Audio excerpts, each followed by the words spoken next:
reminder, this meeting is being recorded for public consumption. This time, please rise for pledge of allegiance. I pledge allegiance to the flag of the United States of America and to the republic for which it stands, one nation, under God, indivisible, with liberty and justice for all.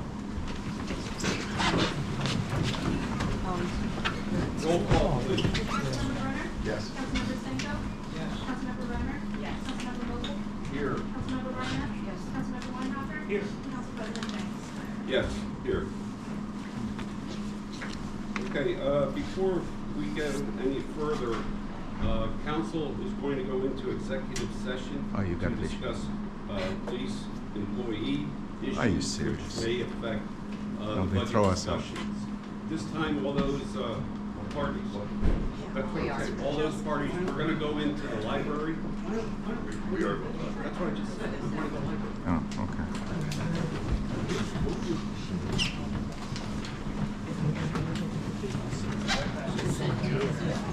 We're going to the library.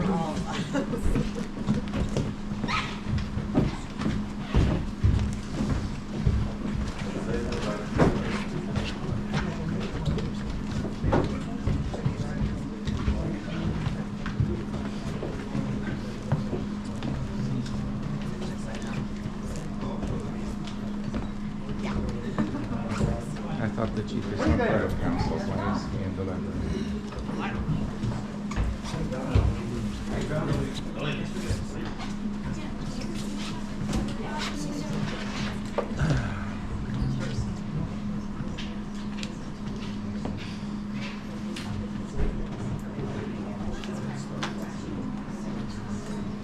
Well, I guess we can stop.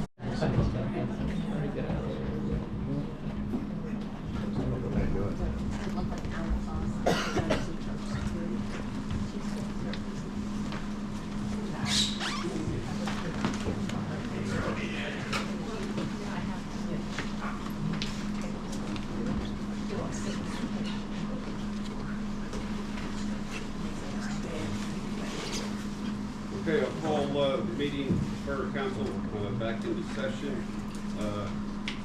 We did go into executive session to discuss a police discipline issue. And at this time, we will now move on to public comment as it relates to agenda items. I request that your comments be limited to 5 minutes. So at this time, I'll open it up to public comment. Who has any public comments? Getting a lot of phone calls over the last week or so. Can you talk louder, please? Can't hear you. Can't hear you. That's my name. There a lot of calls over the last week and a half about what happened last week, what happened this week, and everyone's noticed that our issue of taxes went down 0.250, and no one seems to know where that came from. And some people have said, well, if we found 0.250, maybe we can find another 5.20, drop it further. Since I don't know the answer, I'm sure many of you might have the answer. Who knows the start of the game. Thank you. Someone wish to address Ron? Address public comment. All I can tell you is, I mean, there's really 2 reasons. Two Draft, reasons. draft 6 is taking out the increase to the road tax and the general tax, so it's only a 1 millage increase. And since last week's meeting, we finalized our insurance premium renewals with an unanticipated but good news cost savings of close to $100,000. And I got the final RDA reimbursement forms from the RACP grant for the Public Works garage, and where we had budgeted for 2.4 million, we're going to be closer to almost 2.7 million. So there's roughly an additional 250,000 coming in for that reimbursement. and the reason it wasn't discussed is because you know darn well that we're allowed to discuss this stuff. So here we are having another meeting. So, yes, and Michelle, your point with the insurance is not that we saved $100,000, please don't anybody think that. What we budgeted versus what the actual numbers coming in at are $100,000 less than what we budgeted. So it's not a decrease in our budget number. It's an increase in our budget number, but it's a decrease on what we thought was coming in that we didn't get until after the fact, until after last Tuesday's meeting. So the 1.5 mils went down to 1 mil. 1.25. 1.25, so it's a quarter mil. That answers that one. The reimbursements are, we just got a reimbursement. Some of that was supposed to come in 2025. I'm not gonna answer for the state why it didn't come in 2025, but now we'll get some in 2026. But we're still at a 17% increase. Excuse me, sir. Oh, I'm sorry. Okay, very good. Are there any other public comments? Yes, sir, me. State your name and address. Adrian Jadick, 48 Cardinal Road. So I'd like here to address, I'm gonna go a little bit faster than this speech. I'll provide it for the secretary. I want to address two issues. Number one is process, and number two is substance. On process is, as of last night, the borough posted draft 6, but what's online, it's only some summary tables, not a full line item budget workbook like draft 5. That means residents cannot verify staffing, contracts, projects, or other assumption driving the totals. Today's agenda also says table, approve, or deny, but we don't know what. What exactly is the action today? It doesn't say on the agenda. Are you voting to advertise the budget and comply with the requirements of a 10-day posting, or are you actually voting the budget? Because if you're voting the budget, then you're against the borough code. The only thing that's Oh, I'm sorry. May I please finish? So, on substance, we see the all funds deficit worsens. All we're seeing is you have reduced the millage, but instead, we're raising the deficit. We're not told, what are you doing about it? What has brought us to this situation? And we have seen over the past 4 years, while Michelle has been the borough manager, that we don't do RFPs for everything, including the insurance, from insurance to the yoga instructor. We just pick the yoga instructor that Michelle likes. We need a competitive RFP system that will ensure. So all these millions were burned in the last 4 years. And now you're asking us, and by the way, you had a tax increase last year. And now you're saying, oops, we blew through the millions, now we need you to pay. Without giving us any chance to say something about it. Why are we going through this? And the insurance is notorious. Michelle changed the insurance carrier, and then several months later, we were hit with a $300,000 increase. Now we're told, oh, we saved $100,000 out of those 300. No, we're still 200,000 more than what we were. The budget design. Right now it appears that not all fire and EMS costs were moved into those funds. If that's true, then show it. You're just putting fire and EMS. But if you really look at the numbers, you're just moving a few of the costs. This is not responsible budgeting. So, and then we have the refuse fund. Also, there are inclarities on the refuse fund. I will submit this. It's just, I cannot go through all of this.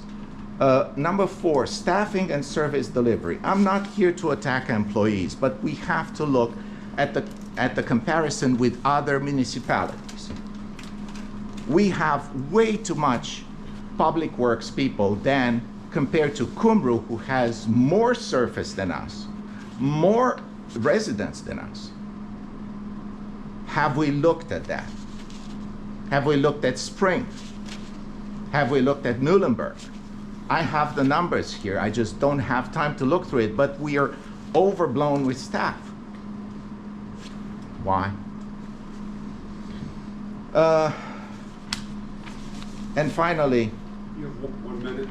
yeah, I know. Again, back to procurement discipline. We need a competitive process for procurement. We have not seen this from trash, insurance, you name it. The process here, you people have not been here. Process is, Michelle says, I want to change insurance company. Everybody votes yes, no explanation, nothing, goes through. I want to hire a yoga instructor. Nobody says, why her? It goes through. Well, how are you answering this? Thank you, I'm sorry. Are there any other Thank you. Mary Ann Reardon, 17 Wyomissing School Board. I take offense that you're being on Michelle. Michelle makes a suggestion and everyone, looks into it and has to vote on it. And they do. I think you're accusing her, which is uncalled for. No, it's not Also, uncalled. I'm here because all I heard was 22% increase in the taxes, and so I haven't looked at, what's been on the borough website, but I think that's why a majority of people are here, because of the high. When you hear 22%, you're thinking, what's it going towards, and where are we spending it? So that's why I'm here, but I do take offense that you're picking on Michelle. That's my thought. Too bad. Yes, sir, out in the hallway. Hi, everybody. Good afternoon. Shane Paisley, 15 Upland Road. When a 22% tax increase is proposed, it's reasonable for residents to ask more than what percentage of the total tax bill is this. Percentages don't pay bills, people do. A 22% increase is still significant no matter how it's framed. It's also fair to ask how a budget deficit aligns with decisions to approve raises and bonuses in any private business that would be considered poor fiscal management.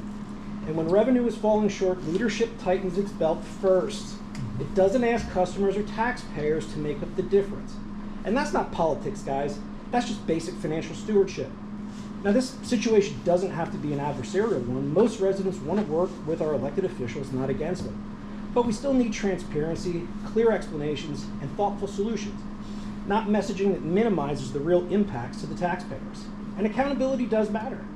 And residents have a right to expect that officials deliver responsible outcomes, manage taxpayer dollars carefully, and make decisions that reflect the financial reality of the community.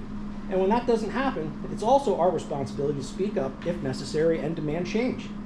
Now, here are just a few alternatives that we really should be exploring. Auditing spending and identify and eliminate wasteful spending. Suspend non-essential capital projects and equipment purchases, excluding those that are critical or safety related. Implement zero-based budgeting. So instead of a last year plus 3% type situation, every department starts at zero, they justify every dollar. Renegotiate overpriced contracts and service agreements. Freeze non-essential hiring and expenses. That means no raises, no bonuses without a balanced budget. Explore consolidating or sharing services with neighboring municipalities. Increase non-tax revenue, fees, rentals, grants, unused assets. Collect any unpaid taxes and fees that were already owed. Pursue state or federal grants, and explore more balanced tax options like perhaps a reasonable earned income tax so the burden isn't placed solely on property owners. Use transparent, and I stress transparent, long-term financial planning instead of last-minute fixes, and evaluate pension and benefit liabilities, which is one of the biggest drivers of municipal deficits in the state of Pennsylvania. Thank you for your time. Thank you. Thank you. Are there any other public comments? Yes, sir. My name is John Carter, 1955 Meadowbank. Recently moved to Wyomissing in January, and people have created a really special place. It just consists of very nice area. The biggest thing that we're impressed with is the place. We really don't want to see anything happen to it. here. For the proposed budget, please do not affect. Very good, thank you. Are there any other public comments? Yes, ma'am. My name's Jane, I live at 1523 Belmont Road. I'd like to know how you come to the budget.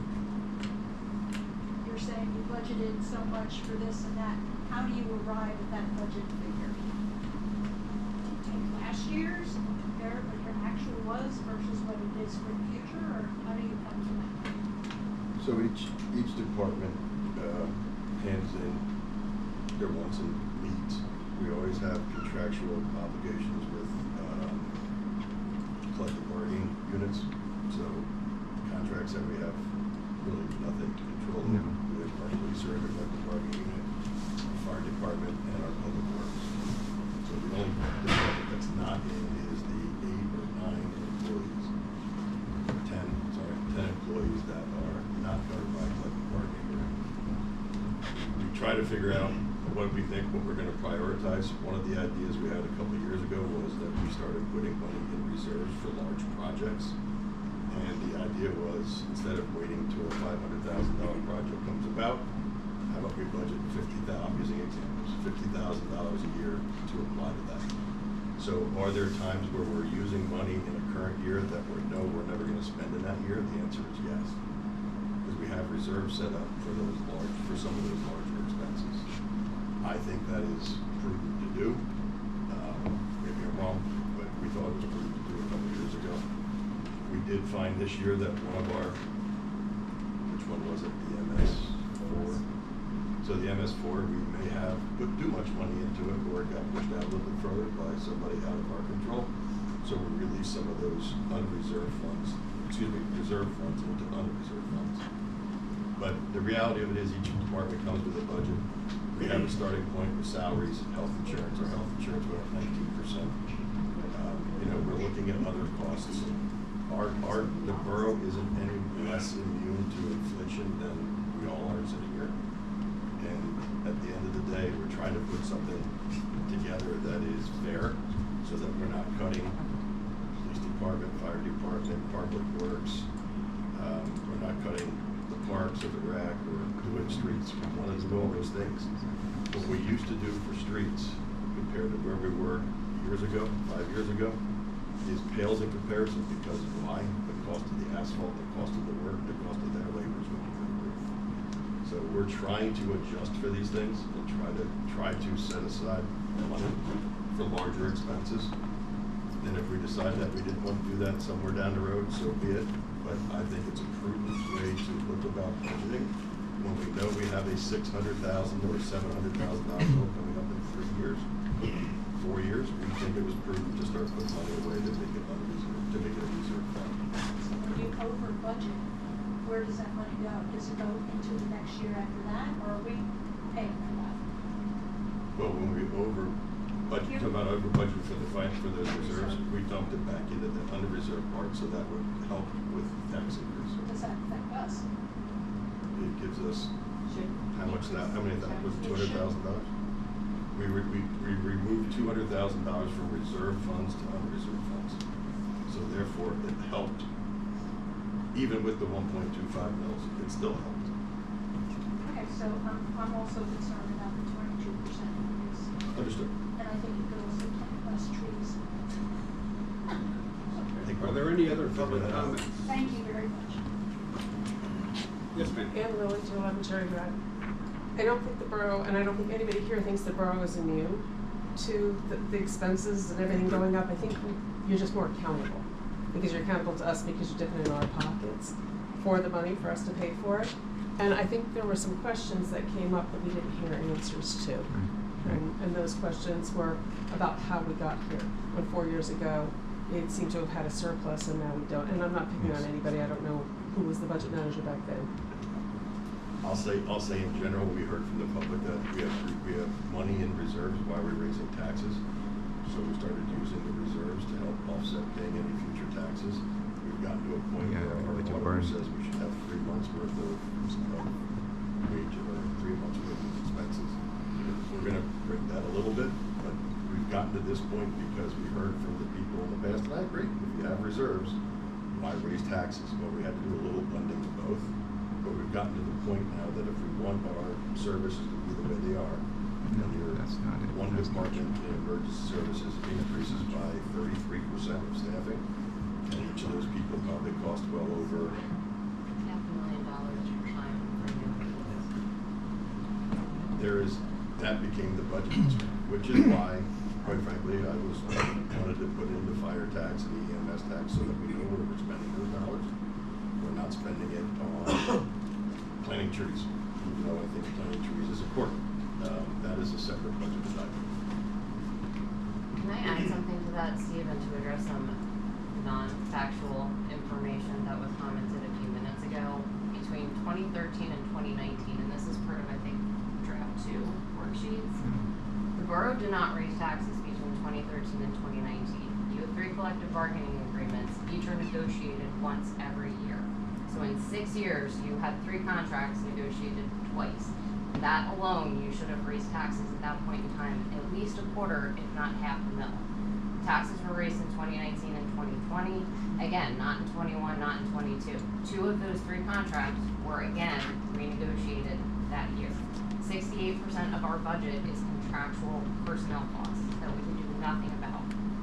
And in regards to the comment about RFPs, I think the finance meeting minutes, as well as the individual's own recording that he took at that meeting, clearly showed that I had gone out and asked for quotes for 3 companies. It was discussed in multiple public meetings, and it was ultimately approved by council.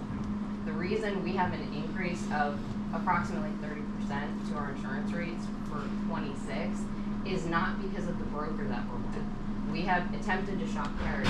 We have had significant claims that I as management have absolutely nothing to do with, that are unfortunately part of what we're looking at for expenses for next year. And we have, I think, from a disciplinary management standpoint, dealt with those accordingly. And if I can also, the implication was that contracts are not put out to bid. We put out to bid the refuse and recycling contract. That's not part of the 3 years budget. beginning this coming January. We got competitive bids. The borough manager is the one who sent out a blast email to prospective refuse companies to encourage them to bid. We had a pre-bid meeting so that everybody understood what we were looking for. And as a result, the successful bid, the lowest bid, will have prices in 26 which are lower than the refuse and recycling collection prices we're paying in 23. So we are doing what we can through competitive bidding. Does everything go out in RFP? No, I'm not. As we're looking at contracts, that's certainly something we should consider. But there absolutely was competitive bidding for these contracts. Well, I would just like to counter that. We only tried to put out 1 RFP over the last 4 years. That was for professional services. Doesn't matter. We only put out 1 RFP with regard to any of the vendors that we have, that we could have put RFPs out before. And years ago, we did RFPs for every one of our vendors. Yes, no, that's true. Employed individuals that we had for work that's performed here. RFP everyone to make sure we have the best bid and the best people. So to say we have all these RFPs, we had one, and that one was automatically thrown out the window. And the person that brought it in was castigated for going out and getting the RFP. And then we just went ahead and picked somebody anyway. So, You wish to clarify, Ron? yeah, I'm gonna clarify it. We asked for an RFP for picking our next solicitor, and Janet Barnett went out and got an RFP. Which if you understand RFPs, if you want an RFP for any entity, they'll have one to you 15 minutes, because that's what they do for a living. They give you an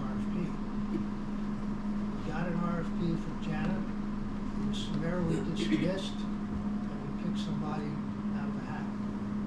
See, that's concerning. Maria Lockman, 24 Hawthorne Road, that's concerning to me. Saying all these RFPs, and to your point, RFPs are important because we need to put the bid out Right. so we get the best price. So as a taxpayer, I'm only here because I had an hour off of work that I could come in here, but I work for a living. 22% on my property taxes is a huge hit for me. I live alone, I'm a single woman, living alone on my little street, and 22% property taxes is unconscionable. And I just, so what I would like to say, please do not interrupt, like Bill said to him, we'd like a forensic accounting. You know, we're at this place, we feel like we have a voice because of the current administration in the White House, that we actually have a voice now, that we don't have to just sit here and put up with the BS that's happening at local council. You don't make eye contact with people when they disagree with you. You only make eye contact when they agree with you. I noticed that, Bill, and I don't like that. Look in my eyes. Look in my eyes. I am one of the constituents. I am paying over $7,000 in property taxes. I know that's school taxes, I know that's not all affected, but the bottom line is, you need a forensic accounting. We do need to go out for RFP for all of these different bids. We do need to see it, and I know this is the only council meeting, but 1 o'clock, I'm sorry, on a Monday is not a good time for me. I work, so make them at 6 o'clock at night. That's all I have to say. I respect your time, and I apologize for being angry, but I am angry, and I love the points that you made, and that the other guy with the cell phone, 15 Upland, I love you, you're awesome, you live right down the street from me, I'm coming to your house. Thank you.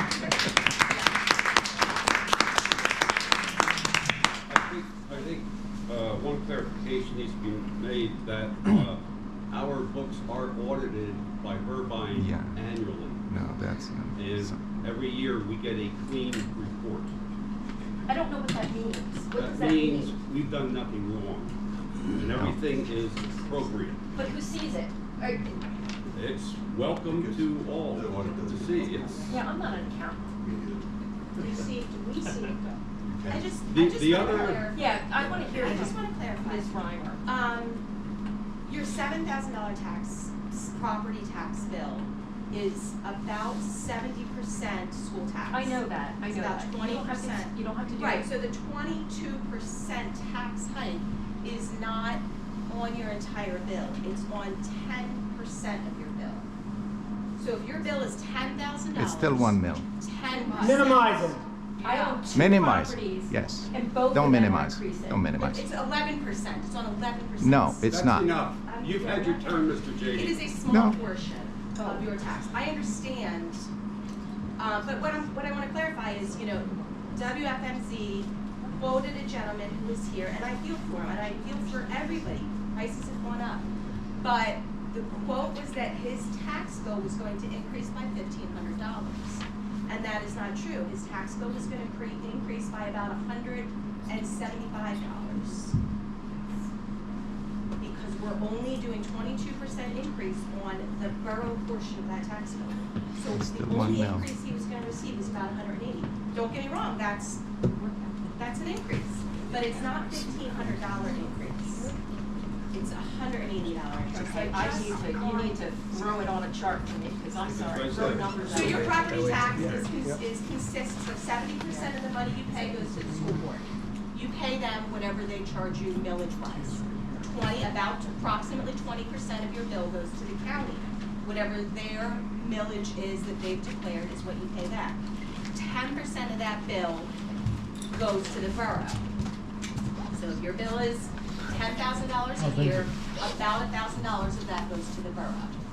So when we increase your $1,000 by 22%, we're asking for another $220, not $2,200.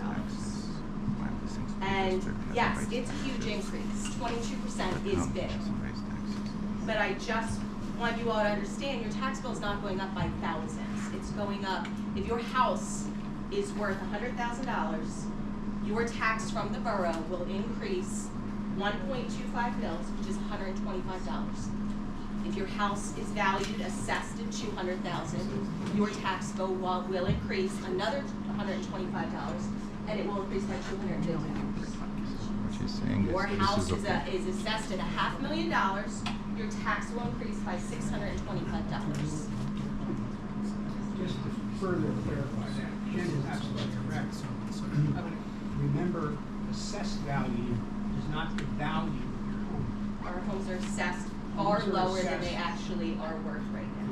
The Not fully current, assessed. the current common level ratio the assessor's office is assigned by the state is 36%.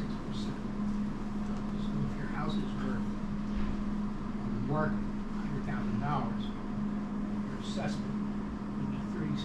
And that's what the tax millage is applied to.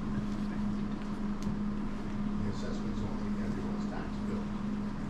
I had a conversation with a resident over the weekend that lives on Albright Avenue, bought his property 2 years ago for $350,000. I looked up his assessed value yesterday morning, it's $124,600, because the county has not reassessed countywide in 30 years. So his tax is going to increase by about $140. Yeah. Spot reassessment. Correct. So there was a gentleman here at our last meeting who said that he and his wife depended on Social Security, and he thought that the tax increase would take one of his checks. So I looked up using Zillow. I found the assessed value of the address that he said he lived at, and at this point he pays $800-something. With a 22% increase, his borough property taxes would go up to $957 per year. For that, he gets 24/7 fire protection, 24/7 police protection. He gets the parks, he gets the recreation, he gets a whole lot of benefits for less than $20 a week from him and his wife. Now, 22% is still 22%, but the value the taxpayers get is tremendous. The other clarification I'd like to make on Michelle Bear's behalf, a lot of false information, and we tried to correct this information, but of course Mr. Jada continues to provide false information through his social media platforms that our past insurance company dropped us. That is I didn't say that. so incorrect, it's ridiculous. We actually, we dropped them because of lack of performance. And we shopped around. Michelle found someone to do equal, if not better, job. And we even received an apology from the president of that company saying that they know they were wrong. So, you know, this information of, you know, that they dropped us is just wrong. And the whole bunch of it is just fear mongering. And that's enough. That's why everyone is so upset. It's because everyone's taken for what one individual says. So, yes, sir. My name is Uday Shah. I'm at 310 Spruce Lane. Thank you for the opportunity. I've been a resident for 4 years now, and this has been pretty interesting. 22% tax hike notification obviously has rattled everybody here, and as you can see, the participation, as it should be every time, right? Every time you guys have a budget conversation, all these people should be involved. And I think it's time for all of us to kind of work with you all to figure out a way that's more transparent, very easy to understand. What you explained just now about those taxes, I'm pretty sure 90% of the people don't know that, right? 70% is school tax and the rest and so forth, right? So to keep it short, no matter how you see this, 22% hike is pretty hard, very difficult to take for most people, as most of them have expressed here. And with the existing economic conditions and inflation and whatever you want to call that, all taken into consideration, is pretty difficult. So what I'm thinking is, or perhaps can happen, is explore other options of how we can balance this budget and have this impact not be so hard.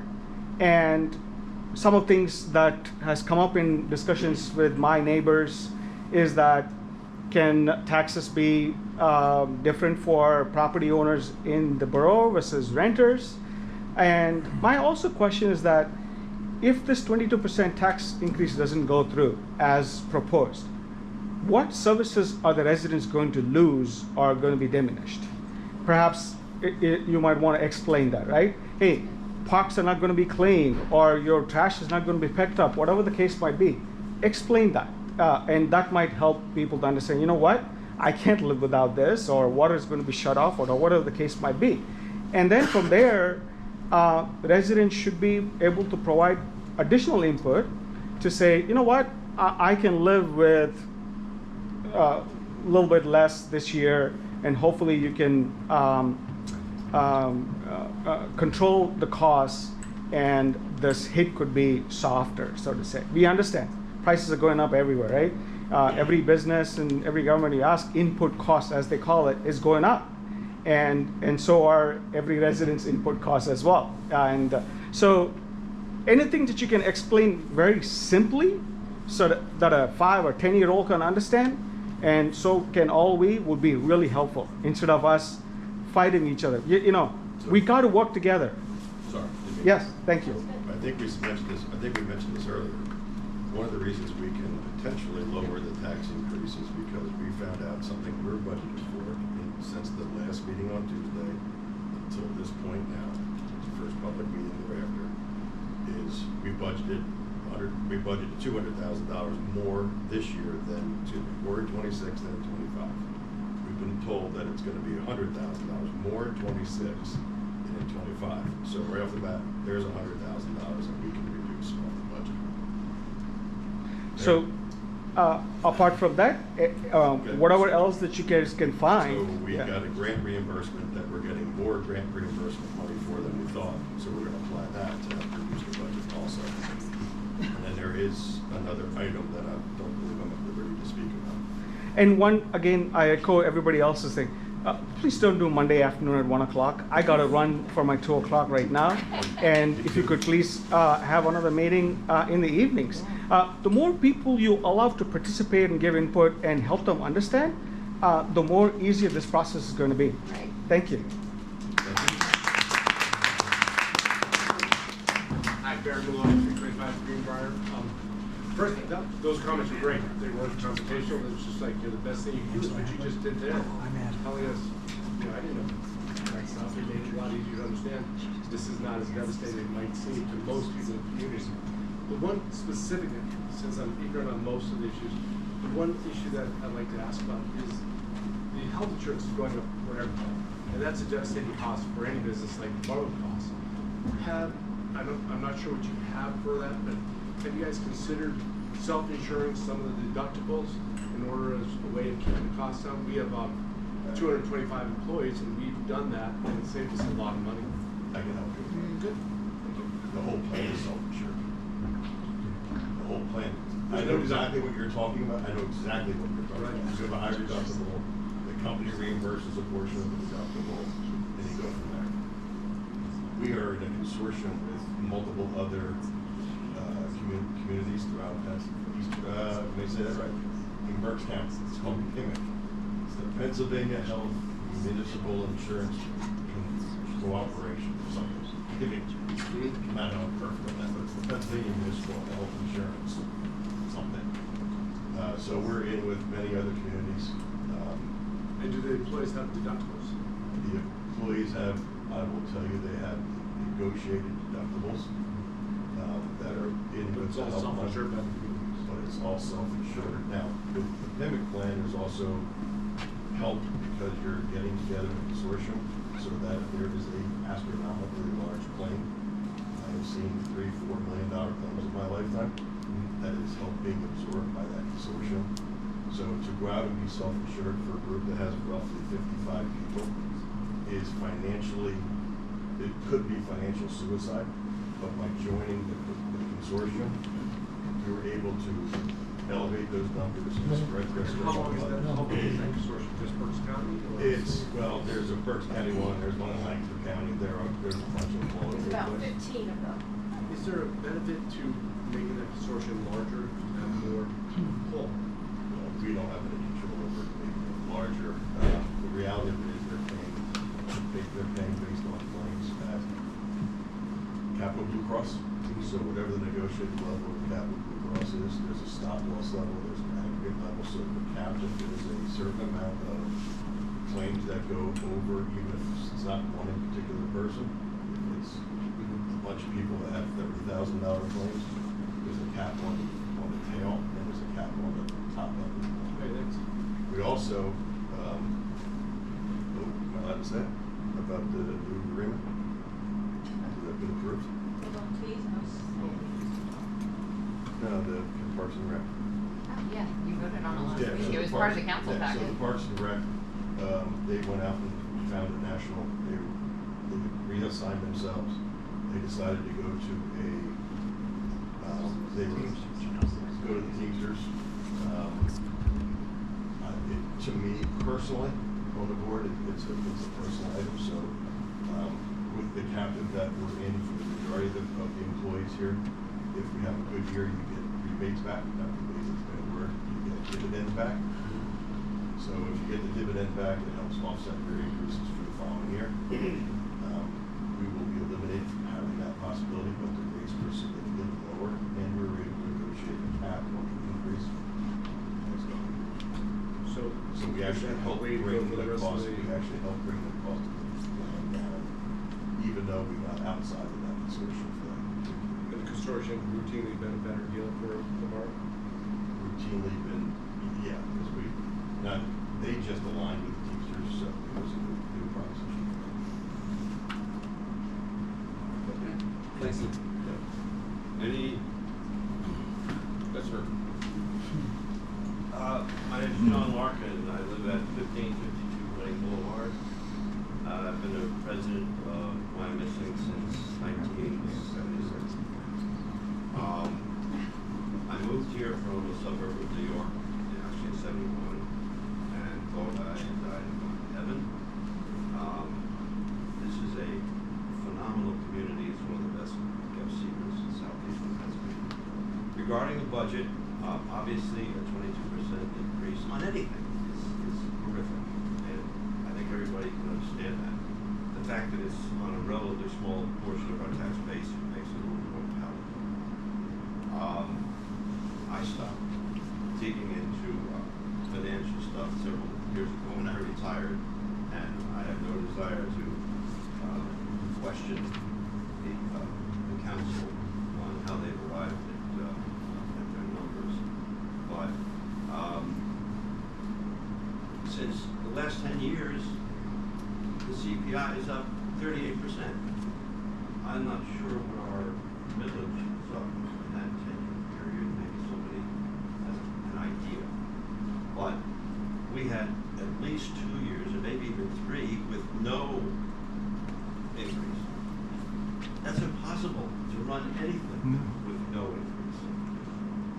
And one other comment aside, Michelle Baird is one of the finest municipal employees I've ever worked with, and I've lived in a lot of towns.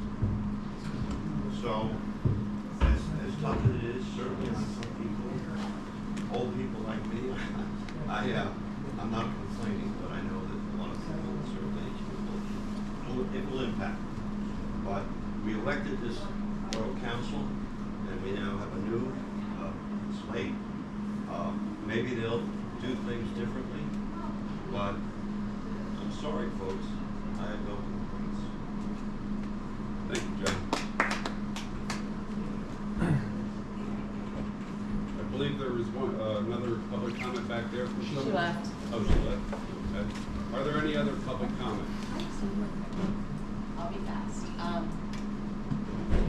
I started following the borough closely in 2021. I ran in 2021 and was not elected. I ran again in 2023, so I've been sitting at the table for 2 years now. Many years ago, it is my understanding, if anybody on council, dispute me, many years ago, we had about a $12 million fund balance. Don't know how it got that large, that's what we had. So what council did, rather than increase your taxes when there was such a large budget there, they just kind of moved forward, and we did not increase taxes from 2013 to 2019, you said? So all of the services you received over the course of those years were taking out of our fund balance. We were paying more than we were charging for many years. So everybody became very comfortable with, these are all the things you get in Wyomissing for this price. The problem is, for the last 2 years, I've been complaining that we keep running it down, and now it's getting so small that within a couple of years, if we continue to only bring in X amount of revenue and continue to spend it the way we are and give you everything you want, we will run out of money. And now we will have to go borrow a whole bunch of money in order to sustain the borough. So I understand it's a huge tax increase this year, but it should have been done over the years. The problem is now we're sitting at this point. And if we want to continue to have all the services we have to pay for them. We no longer have all that piggy bank full of money. We no longer have it. It's been well spent over the last 10 plus years. So that's my input as to where we're at this point. We got a lot of things for many years basically without paying for them. Deficit's not due. The ability to pay is That's the change. That's the change. Now we also separated from Spring Township, or they severed the ties, I believe, if I'm accurate. They severed ties with us on the fire department. So now we have to run our own fire department. That costs a lot of money. We needed to buy a fire truck. That costs us a lot of money. All those things on top of the fact that taxes weren't increased regularly, and you've got unions who need, it all added up until finally now we're here, and now you all know about it. But it's been like this for many years. We've run, and some years we tried to run $1 million deficit, but we ended up with a $500,000 surplus, because, we're only making educated guesses as to what all of these things are going to cost. We have to put everything out to bid, and maybe it comes in under budget, maybe we rebid it, maybe it comes in, This council has done a great job over the years. I've watched, like I said, since 2021, with everything they've done, but we've been spending money that would be in an unsustainable fashion to give you all what you want. Further to what Jen was explaining, that fund balance was created over many years. We have had what we have found is that the council's primary responsibility is to the residents. But we also have found that it's the commercial district that pays a lot of bills. The commercial district has gone through a significant change. The borough started out with the Wyomissing Industries, getting mill stuff, and all that dissipated. They were repurposed. A lot of that area was repurposed as the outlet stores. At one point, we had 6 million visitors a year coming in here to visit the outlet stores. Outlet stores changed because other municipalities said, hey, maybe we ought to have an outlet store. And now they are everywhere instead of being concentrated as they once were here. So we had to reinvent the commercial district again. In order to attract that economic redevelopment, we had to make sure we were ready for it. That meant making sure that our infrastructure was up to speed. That's the streets, the water system, the sewer system. So we had to do a lot of infrastructure work to get ready to reinvent the borough for that third time. The fund balance was built up because our borough engineers gave us educated assumptions of what the cost of those things would be. We created 5-year plans, and we came down from the top. All right, we'll be able to do these 3 water projects, these 2 road projects. We used those 5-year plans, but the borough engineers' estimate turned out to be higher than the bids reached. So the budget reflected the borough engineer. The bid came in lower in many instances. Why they come in lower? Frankly, a lot of the contractors like dealing with us because we tend to pay our bills promptly. That's not always the case in municipal government. So we had that surplus from that bidding process doing the redevelopment of infrastructure work. That went into that fund. And that fund over some years, as we were getting ready for the redevelopment, built up. So now we were in a position to be able to go out and properly look a developer in the eye and say, you ought to come to Wyomissing. And we started out with the Wyomissing Square project over here with the former Textile Machine Works property. That led us to Knitting Mills, which was the former Knitting Mills and then the outlet stores. That included the medical school, Health Flex, medical device maker. Now we're looking at the redevelopment of the Berkshire Mall. We have the Berkshire Mall, its tax assessment fell from a high, Michelle, of 55 million, 55 million to what it's currently at about 5.5. That's a significant impact on the taxes that are in revenue. We already talked about how assessments were wiped. If assessments were repealed, they went down fantastically. And that's not a good word because they went down drastically. Now we're looking at, I can honestly say to you, that help is on the way. And the redevelopment of the Berkshire Mall is not going to happen overnight, but in a few years it will. And that means those assessments not only will go up dramatically, but the mercantile taxes that are generated will also improve dramatically. So I honestly feel very strongly that the redevelopment work that we initiated in Wyomissing Square and Knitting Mills now going over to the Berkshire Mall will put us in a financial position that will be the envy of all other municipalities in Berks County. One reason that they want to come to Wyomissing is on the strength of how good the borough was to work with on these previous projects. So that speaks to how cooperative they thought the borough council was, the mayor was, and the borough staff were. We are very good to work with within the development community. I've often said that if somebody comes to us with a good idea, we'll find a way to make it happen. We're not going to get hung up with all the regulations says there's a change the name regulation. And that has been very successful for us. The other thing while I'm at it, I want to say is I want to thank Mrs. Reardon and Mr. Larkin for saying complimentary things about our borough manager.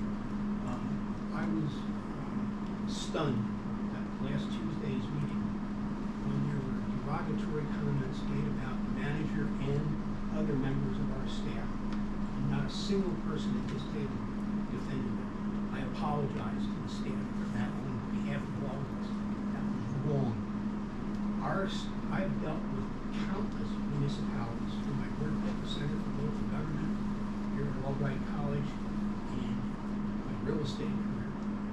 And our staff is second to none. If we chased any of these folks out the door, like the way they're treated, they would find new employment within hours. They are the best. And we need to be very pleased that we have such people working for, they serve the pleasure of the council, but obviously they're working for everybody in this room. So we need to be very careful about that. It was not well thought out to in one breath talk about a 22%, perhaps 22% tax increase, and at the same time talk about bonuses. That's really bad optics. And I hope that we learn from that and do a better presentation in the future. While it is entirely justifiable, the presentation is pathetic. And we can do better than that because we're all better than that.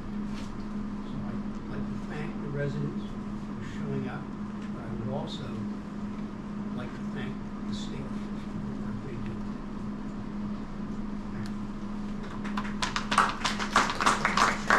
Are there any other public comments? Patrick Jones, 12 Wyomissing Boulevard. I know you guys have hard work. 22% is very salty, for sure. Did I hear something like, is it 60% of the budget is really non-negotiable? 68. Union contract.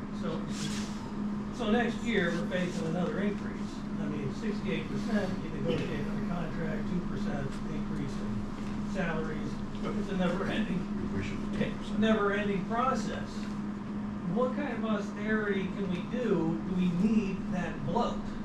I mean, it's only gonna get bigger.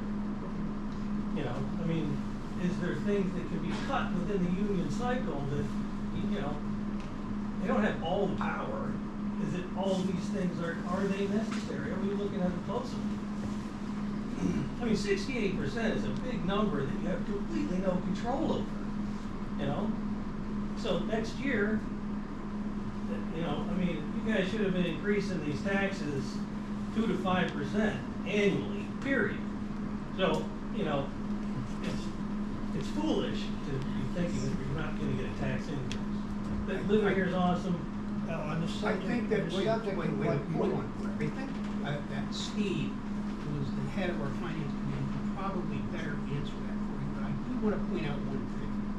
Last Tuesday, when Mr. Reeser, our treasurer, gave his report, part of that report is to tell us all that through the first 11 months of the year, our expenses were down just shy of $1 million. And that's because of how hard the staff and the council worked during the course of the year to keep an eye on expenses. In fact, the budget says X. It does not mean we have to spend X. We were able to come in over our budget in 11 months, almost $1 million under that. And I commend you for that, but the salaries, those just keep coming. Yep, those are And hiring keeps going. If you don't mind. Good. I'm done. That's fine, you can do what you got. I sat on some of those negotiating committees, and, our public works aren't getting paid more than any other public works department. Probably when they get their contract, it goes up, and then as other municipalities come along, theirs move up to the top. It's a cycle in a 3 or 4 year deal. Health insurance costs continue to escalate. I hope I answered the best I could without being overdoing my job about the healthcare cost. The reality of this is, if this tax budget went through at 1.25 mils, if your house is assessed at $100,000, it's $125. I'm not belittling $125. That's not what I'm doing. But it is part of the cost of doing business. It is part of the reason. So I'll give you some examples of things that we do to try to prevent bigger costs later. I'll just give one example. We televise our sewers and water lines so that we can maybe catch a problem before there's a hole in the backyard, or you have sewage backed up into your basement. We caught one, Jim, correct me if I'm wrong, Greg, sorry, we caught one by televising on Woodland Road. Well, that's private property. Then why are we paying for it? We're not. So televising on Woodland Road. You want to come to meetings and watch some film with me? That is some film to watch, okay? Because you're watching sewage. I'm saying so you're doing my a lot point of is, good work. I agree. So the choice we have is really, do we start cutting employees if we have to, and that means we're cutting services. What we keep forgetting to mention here, and I've been saying this at a bunch of different meetings for many months. Our fire department went from having a staff of 3 people on each shift to, over time, it's now going to be 4 people per shift. We had to go out and give you another example. Think surprise stuff. When the fire, and I don't know the right terminology, but when the fire department comes to us and says we need new tanks, and it's going to be $90,000 to get new tanks. Air packs, air packs. What are we supposed to do? Say, we don't want our fire department to have proper air packs. It is expensive. Our process is expensive. Our service is expensive. We have a choice. Maybe we're at that point in time where we as a community have to say, okay, we're not going to have a full-time fire department. It would be over my dead body, to be clear. Okay? The police department. It would increase your insurance. The police department. it'd be over my dead body, as long as I'm on this council, okay? Parks and maintenance, you know, sometimes people wonder what they're doing, go watch them. I mean, the other night when we had our snow, I drove through the next morning, I drove through 3 different communities, not because I was looking to pick on anybody, I just happened to go somewhere. And I could get through Wyomissing pretty well, I couldn't get through other places. That all comes with a cost. We have great employees. Are they perfect? Absolutely not. Do I have complaints about union contracts? Absolutely, it's a give and take. But when we have to deal with these types of expenses, we have to say, what services do we want to not have anymore moving forward? And to address your tax before, we should have increased taxes year over year over year. But there were not this many people, but there were people coming to meetings saying, you have $8, $9, $10 million in your budget. Why are you raising taxes? We heard that. We decided not to raise taxes in 2021, 2022. Should we have? I believe if you go back and look at record, I think people said we should have raised taxes. We didn't.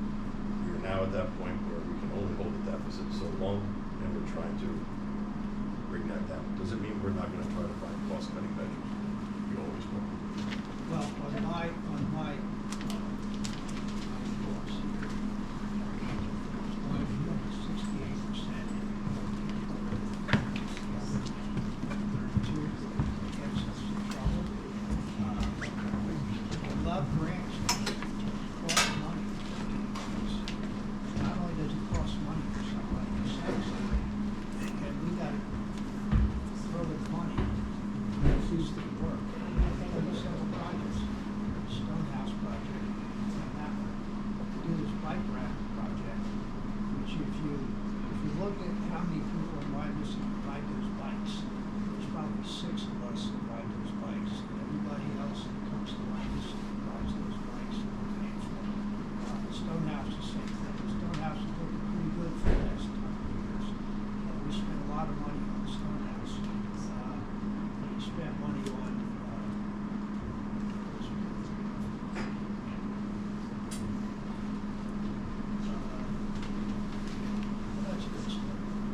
whole lot of grants coming in here. We don't need to do grants. We have a very nice community here. I think this gentleman said he's been here, it's great. Oh, I know. You don't need to sell the community. We're advertising this community all over the community, and we're already a community. We don't need 3,000 people at a Halloween program at Howie Hollow because we advertise for it. That's great. It doesn't cost us anything except for the advertising.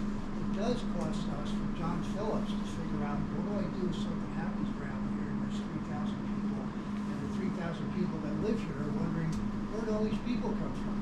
We really don't need to make this any larger than it is. We like the size of this community. At least I do. The rest of this community, take it up with some of the other people around here. Because we love these grants. I think grants ought to be the one thing we don't do for the rest of the year. No grants. If there are no grants, and if you go back and look at how much all these grants cost, you'll probably find that most of you probably wouldn't be in this room right now because it would cover the amount of money that our taxes are going up. And that was because of the grants, not because of the hard work of the people. Grants bring in money. Grants bring in money. Yeah, but they cost money to get. Some we don't even have to contribute Listen, towards. anybody can have their choice. If they bring in money and the grants I just told you are making you happy, then have some grants. So. Well, look, can we go back? I gotta do it. Grants, we hired a grant writer to go out and get us money from the state. And a lobbyist. And a lobbyist to get us money from the state. Do we have any idea how much the grants we have received since we have done that process? I'm gonna say between $7 and $10 million. Have nothing to do with taxpayer dollars. It has all to do with improving those projects that Mr. Stanko was telling you. What he forgot to mention is we had to do a borough garage. I'm going to use round numbers. What's that? $3 million. $3 million is what we're going to get back in reimbursements for a project. 2.7. $2.7 million back for a project that cost us about $5 million. So we Yeah. redid our entire borough garage. We had I garage. actually have the permit. I downloaded, I came to. To the Red Barn. Go try to see how the trucks fit into those garages. That garage is great. It was built 1,000 years ago. Right? The trucks don't fit into it. We're buying stuff that is unprotected. So we had a grant that's gonna give us $3.7 million roughly of a roughly $5 million project. 2.7 million dollars of roughly a $5 million project, of which we haven't gotten to a penny for yet, which we're supposed to have, supposedly coming next year now. Those are the things that we're trying to do to help keep costs down, but if we just don't do anything, kicking the can down the road doesn't work. You talked about perhaps cutting back on staff. Greg can talk with us about how much they save by doing things in-house now, because the guys are so skilled. They had a project recently where I think if you had gone outside, it would have cost $40,000 more than it did for the time and the equipment. And that's just one project, so you can imagine how they pay for themselves. So cutting back staff is not necessarily going to save us money. I'm not suggesting. I was just looking at you because you have to be in the perfect spot for me to look I'm just saying that over time, things grow, and it has to be managed, that's all. Agreed. But sometimes, It never gets smaller. sometimes not sending it out is the way to manage it. And Greg and the guys do a great job. Since we're explaining some things here, not to get in too well into the weeds, but a comment was made about water work at the Berkshire Mall. It's not the water system, that's the storm water system. In the fall of 1970, we used galvanized metal pipes. Over time, they rusted through an area that's very prone from the sinkholes because of the underlying limestone. So we, with the help of Senator Dean Schwank and the Court of Common Pleas Judge Fudeman, forced the current owner of the mall to rebuild the stormwater system. That's private stuff. Has nothing to do with the borough spending a nickel.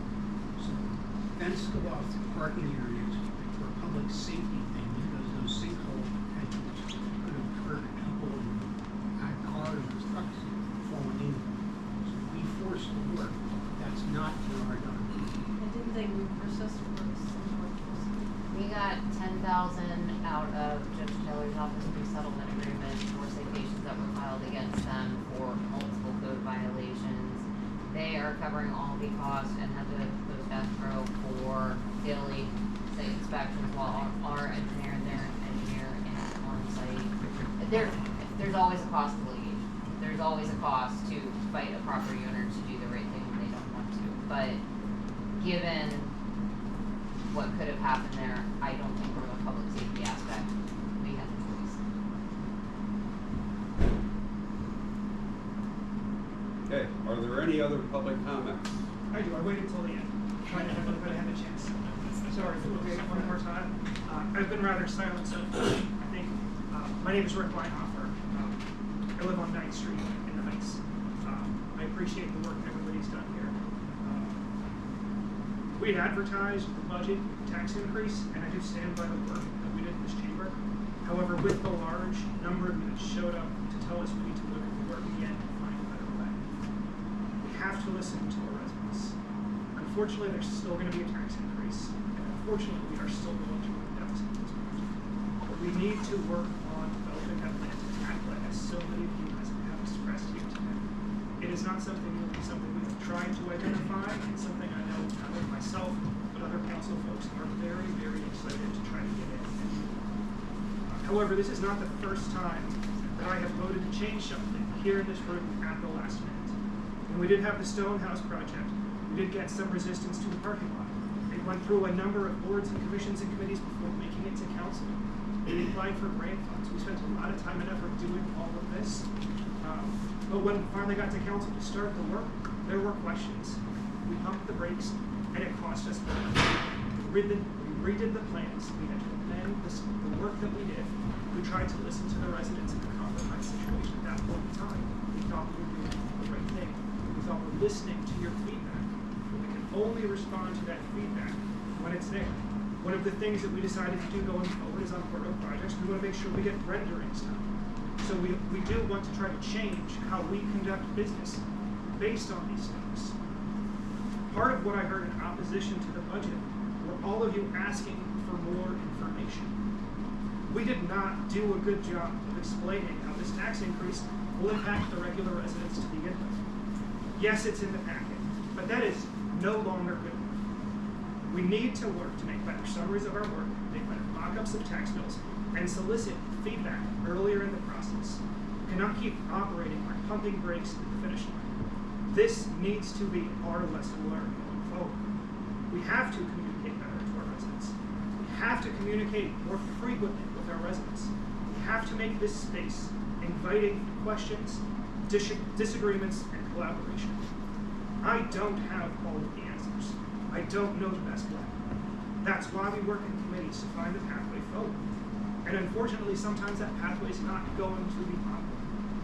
We need to start the budget process earlier. When I put forth the motion to advertise the budget, I stated we need to get this under control before budget season. Saying something and acting on it are two different things. We do have to take a hard look at all of our vendors and contracts, ensuring we're receiving the most competitive price for service. We need to look at requests for proposals to allow for transparency and public input as we move forward. We need to ask every department head to work more diligently than ever to come in under budget numbers. There are ways we can try to reduce the deficit and prepare for 2027. I don't know what the communication solution is going to look like, but we need to find something new to try. We need the residents to be involved earlier in the process. We need a better way to get your feedback instead of 5 minutes at a time at the start or end of the meeting. We have to do better, and I'm positive we are going to make this a priority in the new year.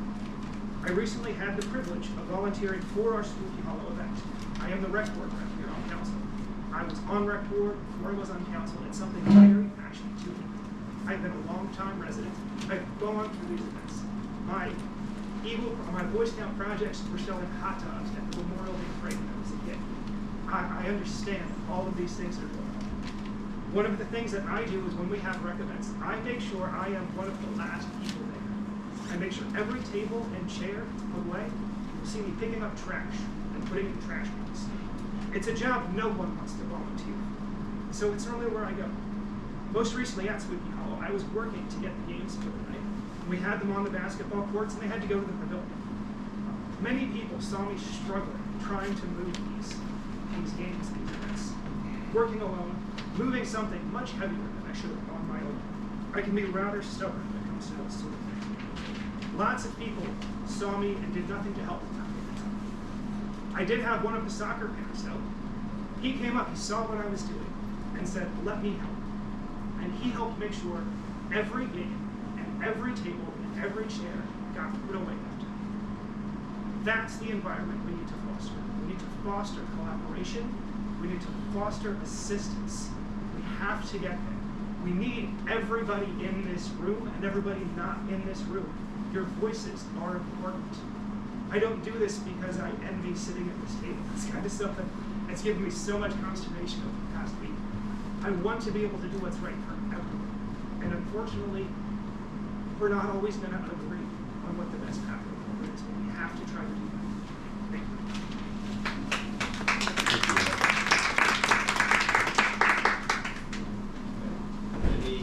Any other comments? Not seeing any indications. I'll close the public comment section of the meeting for agenda items and move on to item number 4, discussion of the 2026 budget. Okay, so we've identified $100,000 roughly of insurance savings over the last week. That has nothing to do with timing of these meetings. We've realized an increase of a reimbursement on a grant that isn't our money, but we'll take it. An additional how much? $50,000. And we found a personnel issue where we'll be spending less, totaling about $120,000. I'll make a recommendation recommendation that instead of raising the taxes to 1.25, we'll adjust it by those numbers, and I'm gonna make it 0.9. Do you want to clarify what's going to what? Meaning All I would do is take out, all I would do is, I would leave the road tax where it is, if it's possible, because I'm gonna cut that out. Fire tax has to stay where it is, in my opinion. So tell me when I'm getting the two other numbers. Well, if you reduce it to 500,000, that's a half a mil. My recommendation is 335 basis points, which is $350,000. So now you're down to 0.75. 1.25 minus 0.35 is 0.9. Based on the assessed value of the road, in times a million, it's about At 0.9? Yeah, the 500,000 is about a half a mil. I'm not talking $500,000. Well, I thought you were. I'm talking about from 1.25 to 0.9, which is 0.35, which is $350,000. I thought we were up to 500 when you were. And that's just because of numbers we found that because of the budget starting when it did, we didn't know these numbers yet. Right, I understand that. 0.9 is less than the proposed enactment of the fire tax and the EMS tax. So would you like to reduce one of those two taxes? We're gonna have to. Yeah, spending half of it, The money that we're saving is coming out of the general fund, correct? Yeah. Okay, so we'll reduce that. What's the newest one, the road tax and the fire tax? EMS and fire. Has everybody read what's happening with the EMS in the newspapers lately, or on WFMZ, or with Tony Tucci, or do we really want to not support our EMS services? Okay. The fire tax was an idea of the committee that we want to be able to show the community that we're using it for fire. And by the way, EMS also supports the police department. So do we really want to cut money out of the fire department, or do we want to cut the service staff? Can we do it? We can't even do it contractually, but we can do it over time. I think the answer is no. So the EMS tax was how much? 0.5. And then the fire service tax was? 0.5. Okay, then I'll change my recommendation to making it that we reduce taxes from 1.25 to 1.0 mils, so that we can fully support our fire, police, and EMS services. Keep in mind that 1 mil does not fully Doesn't cover it, support our fire. but that is where everybody's tax Is a increase. part, but at least that money is 100% of the tax increase will be going to support specifically that. our EMS, our police, and our fire. Exactly. The next group, next committee, the next council is gonna have to figure out a way to close the gap in the deficit. But that's my recommendation. Phyllis, how does this change the deficit? The illustration here shows just the enactment of the new taxes, with no increase to road nor general. So it takes the draft 5, which we had originally proposed and advertised, of 938. I found a reduction of 8,000 based on some longevity payments that would not be made on separated employees, which brought it down to 930. So we would be comparing 930 as a deficit to a deficit of 1,184,000.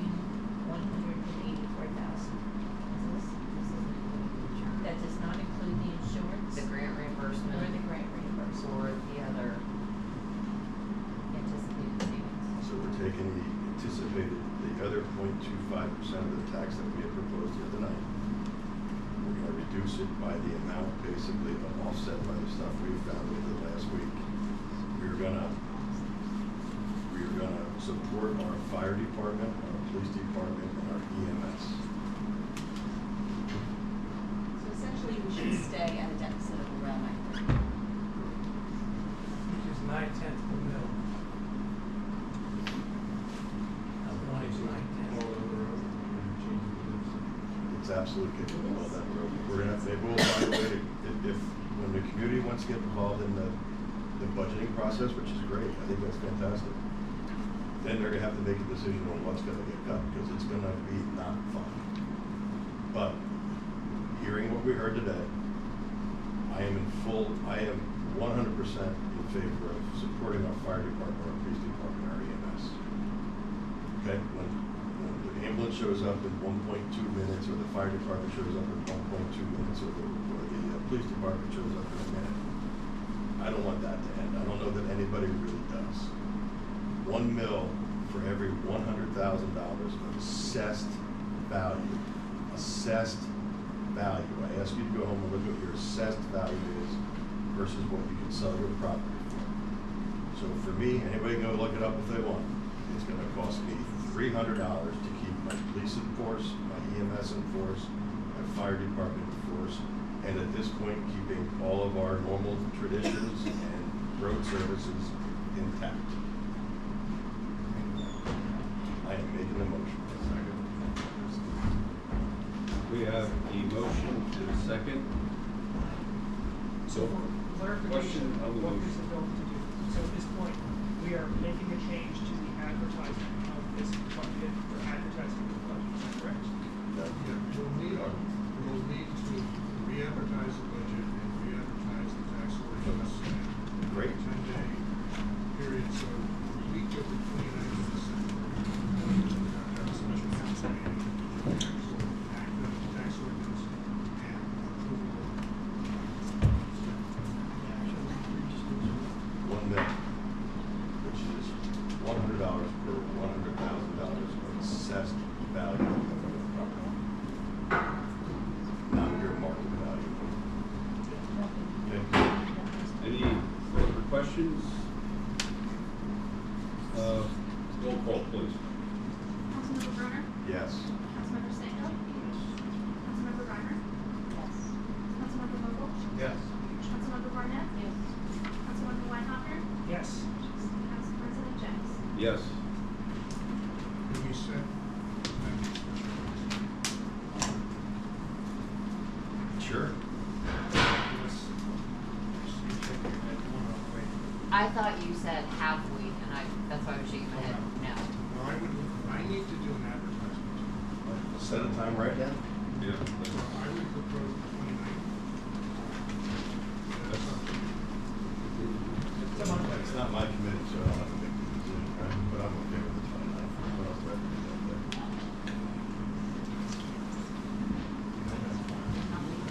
No. Excuse me, I was Holding that. trying to get. Okay, let's do that in an evening session, Tell us what time. 7 o'clock. 7 o'clock, special council, same time as always.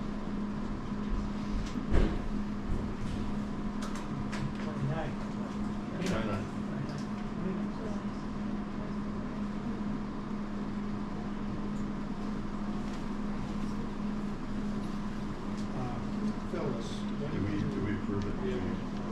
Yes. It was unanimous. It was unanimous. when will we be able to post the budget, so I know, I can reference the availability of notice? I'll start working on it this afternoon. This, my notices will be in the Wednesday. So by Wednesday, we on our website, look at it, or you can come in here and see it right away.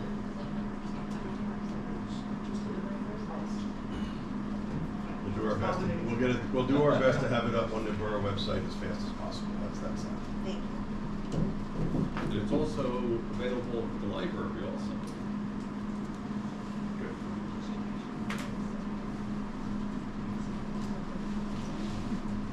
Okay. We are now, back into public comment, having to deal with items that were not on the agenda. Anybody wish to make any public comments, non-agenda items? Okay, I do not see any. They're here. Adrian Jady again. Mr. President, well, let me start this way. Showing documents is not fear mongering, only for people who are afraid of those documents. it may be. Back to what was discussed, Michelle claimed that there were problems with the old insurance company. That was on record. When I did a right to know request, there were no documents to sustain that claim. That's what was shown. I don't know how that is fear-mongering. You also claimed at the beginning of the meeting that the old company, Loomis, apologized to us. Where is the documents? Did he just apologize to you? Because you shouldn't be having those conversations as a council president. And this is one thing you have not understood all this time. You don't make these deals, you just preside this. Okay, enough with the personal attacks. Yes, it's not a personal attack. These are facts, sir. Facts are not personal attacks. So, and there has been absolutely no quote from any insurance company. There is no documented quote, and if you say there is a quote, the public should be able to see it. Right? Well, there was no quote. And when we heard about the insurance, right, we still did not get a quote. And another right to know is, since Jana, you're so proud of the refuse, which was not part of the budget, by the way. Michelle, on her own, extended the contract with Mascara for landfill, although she was told, voted by council, to ask for RFP. She goes and she extends that contract. No notification, no public issue, didn't bring it to council, didn't bring it to anything. This is what the documents show. Didn't notify anybody. So where is Mary? She's gone. I'm not accusing it. I'm not attacking anybody. I'm just stating what the documents show. Why did Michelle extend that contract without notification, without any public information? This was a 10-year contract. Yes, it was a 10-year contract, Michelle. You gave me the documents. That was extended another 5 by her with her signature alone. And our solicitor saw it. And that caused us to have this bid in which Waste Management asked, where are we taking this? And they were told to Mascara, and they didn't bid. Nobody does that. Nobody. You don't hire Waste Management, which is a national company, and tell them, no, you know what? You gotta take the trash to where we tell you. Do you bring the contract and say you gotta use my tools and my screwdrivers? No, you don't. You just bring the contract. That's what all the other boroughs and municipalities do. They bid the whole package because that particular contractor may change the landfill. It's not our business where they take the trash. Maybe they take it to the moon. Not our business. So this is what happens. Nobody's attacking anybody. We have documents that you provide. Okay? Thank you. Are there any other public comments? Hearing none, entertain a motion to adjourn. Second. We are adjourned.